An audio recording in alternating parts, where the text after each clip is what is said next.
Halo teman-teman, kami dari kelompok 10 akan menjelaskan materi tentang lembaga pengelola zakat atau yang disingkat BAS dan LAS.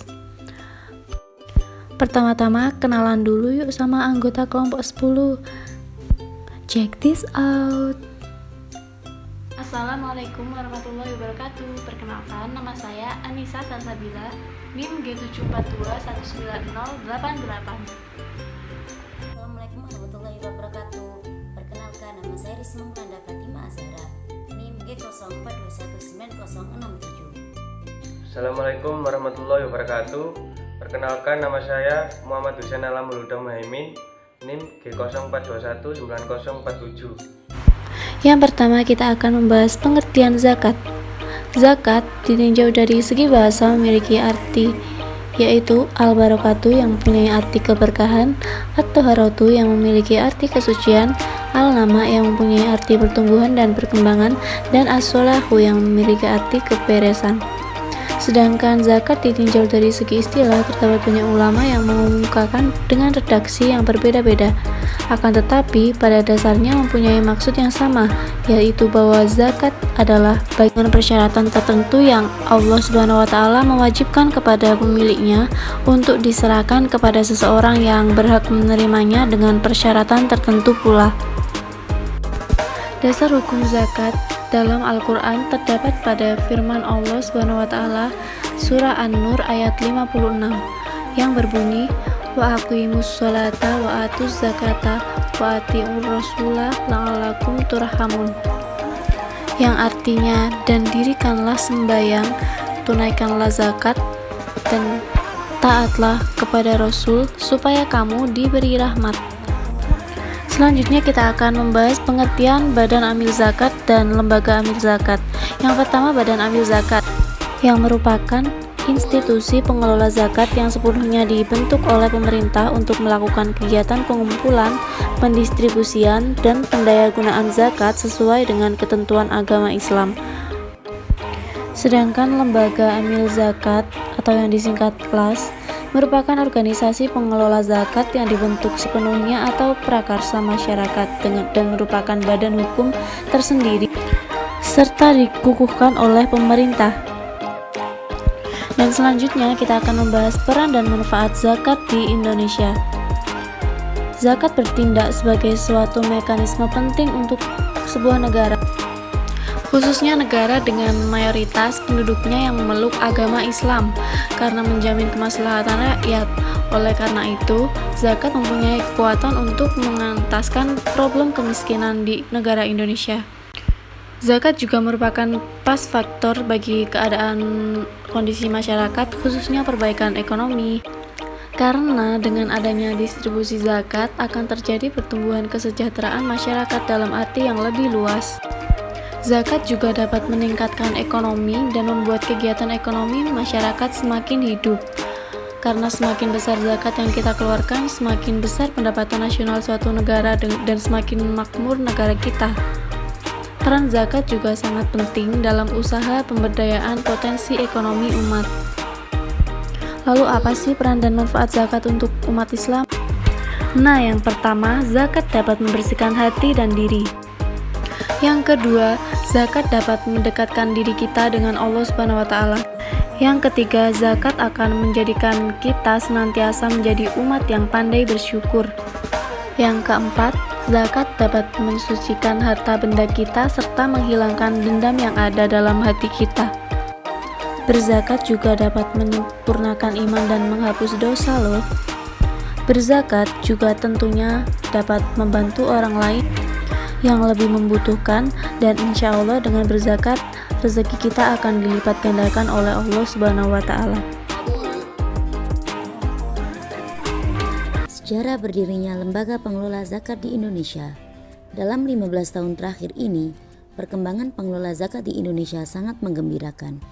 Jika sebelum tahun 1990-an, pengelola zakat masih bersifat terbatas, tradisional, dan individu. Namun kemudian pengelolaan zakat memasuki era baru. Unsur-unsur profesionalisme dan manajemen modern mulai diterapkan. Pada akhir dekade 1990-an, Tepatnya pada tahun 1999, pengelolaan zakat mulai memasuki level negara setelah sebelumnya berkuat pada tataran masyarakat. Hal tersebut ditandai dengan disahkannya Undang-Undang Nomor 38 Tahun 1999 tentang pengelola zakat.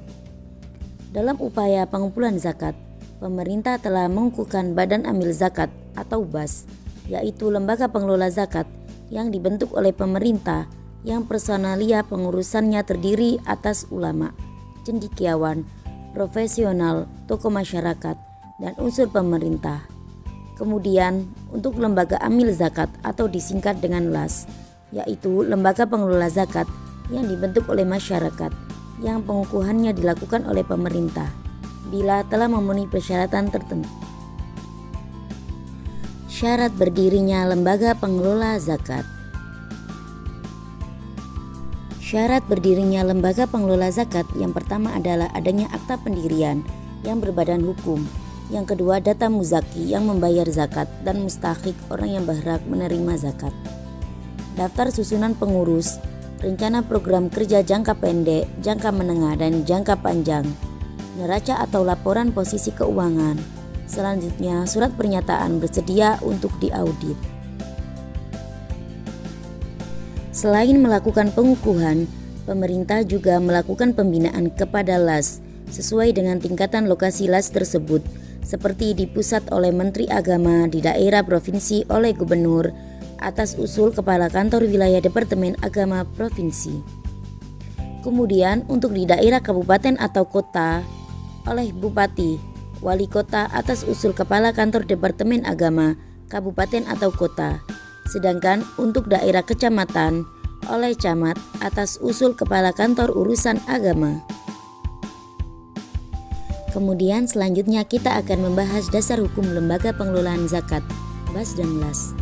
Landasan hukum zakat terdapat dalam Al-Quran Surat At-Taubah ayat 18 yang berbunyi, A'udzubillahi minasyaitonirrajim, Bismillahirrahmanirrahim.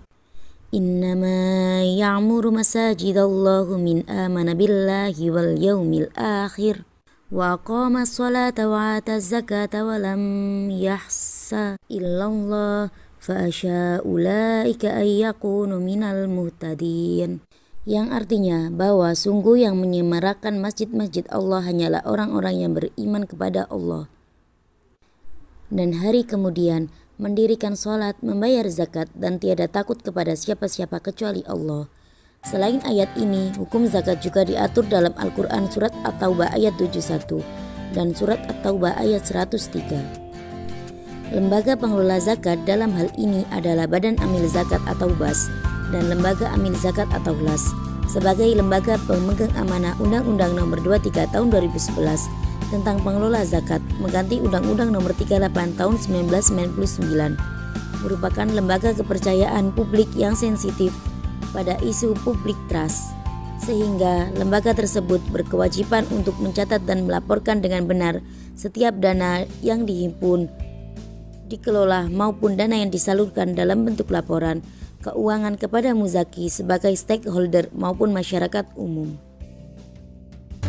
Tujuan dan tugas pengelola zakat di Indonesia, BAS dan LAS.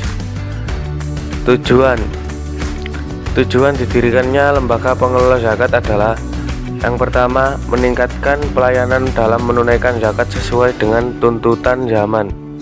Yang kedua, meningkatkan fungsi dan peranan peranata keagamaan dalam upaya mewujudkan kesejahteraan masyarakat dan keadilan sosial. Yang ketiga, meningkatkan hasil guna dan daya guna zakat. Selanjutnya ada tugas. Tugas lembaga pengelola zakat adalah: yang pertama, menyelenggarakan tugas administratif, teknis pengumpulan, pendistribusian, dan daya gunaan zakat. Yang kedua, mengumpulkan dan mengelola data yang diperlukan untuk menyusun rencana pengelolaan zakat.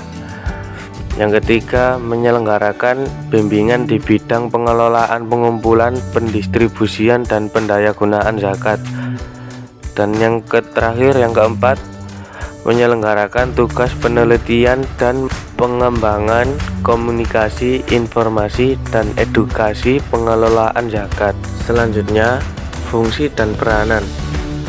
Yang pertama, mendata orang-orang yang wajib mengeluarkan zakat atau muzaki. Kedua, mendata orang-orang yang berhak menerima zakat atau mustahik. Yang ketiga, mengambil dan mengumpulkan zakat dari para muzaki, perorangan atau badan. Yang keempat, mencatat zakat masuk dan keluar. Dan yang terakhir, kelima, menjaga harta zakat. Sistem pelaksanaan SOP lembaga pengelola zakat di Indonesia.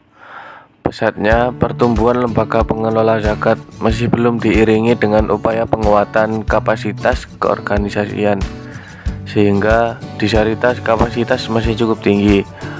Publik secara umum masih melihat kinerja lembaga amil zakat belum optimal.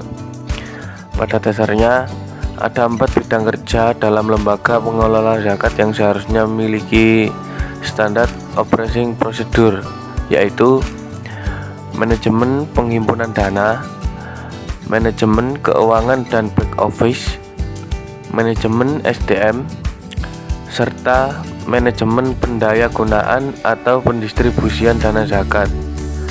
Dengan adanya standar performance management system, terkait perlunya suatu aturan tentang akuntabilitas dan transparansi, gagasan meningkatkan internal governance lembaga pengelolaan zakat dan peningkatan kredibilitasnya di kalangan konstituen zakat dan publik dirasakan cukup mendesak. Lembaga pengelola zakat perlu mempunyai mekanisme pengaturan diri. Ada 2 bentuk. Pertama, upaya yang dilakukan oleh masing-masing lembaga amil zakat untuk mengatur organisasinya melalui AD atau ART lembaga maupun standar operating system. Kedua, upaya sekelompok lembaga amil zakat yang tergabung dalam asosiasi seperti forum zakat untuk menyusun dan menyepakati aturan main bersama yang dipraktikkan ketika berinteraksi dalam intern komunitas zakat maupun pihak luas seperti para donatur, pemerintah maupun standar operating procedure atau disingkat SOP lembaga pengelolaan zakat BAS. Di sini ada definisi. Definisi BAS, Badan Amil Zakat, adalah organisasi pengelolaan zakat yang dibentuk oleh pemerintah di bawah naungan lembaga pengelolaan zakat atau disingkat LPZ. Kemudian ada tujuan. Pertama, tujuannya adalah menjadikan lembaga pengelolaan zakat sebagai arah dalam pengelolaan zakat secara nasional. Yang kedua, tujuannya meningkatkan efektivitas dan efisiensi pelayanan dalam pengelolaan zakat secara nasional. Ketiga, sebagai suatu pola yang dapat dijadikan pedoman bagi para pengelola zakat secara nasional. Yang keempat, meningkatkan manfaat zakat untuk mewujudkan kesejahteraan masyarakat dan penanggulangan kemiskinan. Selanjutnya ada ruang lingkup prosedur dan tata cara perencanaan zakat. Ruang lingkup prosedur dan tata cara pelaksanaan dan pengkoordinasian zakat. Ruang lingkup prosedur dan tata cara pendistribusian dan pendayagunaan zakat. Dan selanjutnya lagi ada prosedur dan persyaratan pelaksanaan BAS. Untuk melaksanakan BAS ini diperlukan persyaratan sebagai berikut. Yang pertama, pernyataan diperlukan untuk menjelaskan kedudukan pihak pertama sebagai pengelola. Kedua, pemberitahuan mengenai peraturan tata tertib. Yang terakhir, yang ketiga, ketaatan terhadap peraturan tata tertib. Selanjutnya ada prosedur wilayah Badan Amil Zakat. Badan Amil Zakat Nasional atau disingkat Basnas berkedudukan di Jakarta sebagai ibu kota negara. Pengurus Basnas diangkat oleh Presiden dengan usulan Menteri Agama RI Republik Indonesia. Badan Amil Zakat Provinsi berkedudukan di Provinsi. Pengurus Basnas Provinsi diangkat dengan keputusan Gubernur atas usul Kepala Kantor Kementerian Agama Wilayah Provinsi. badan amil zakat kabupaten atau kota berkedudukan di kabupaten atau kota diangkat oleh bupati dengan usulan Kementerian Agama kabupaten atau selanjutnya ada prosedur pola pengelolaan zakat. Pertama ada pengumpulan dilakukan oleh badan amil zakat dengan cara menerima atau mengambil dari muzaki atas dasar pemberitahuan muzaki. Yang kedua ada pendistribusian. Setelah zakat dikumpulkan wajib disalurkan kepada yang berhak menerimanya sesuai ketentuan hukum Islam. Yang ketiga ada pendayagunaan, diperuntukkan kebutuhan konsumtif dan produktif. Dan selanjutnya ada prosedur pengoptimalan pengelolaan zakat. Pertama, program motivasi dan sosialisasi zakat. Kedua, program pemberdayaan badan amil zakat. Ketiga, program pemberdayaan masyarakat dan peningkatan SDM. Kemudian selanjutnya ada lembaga amil zakat.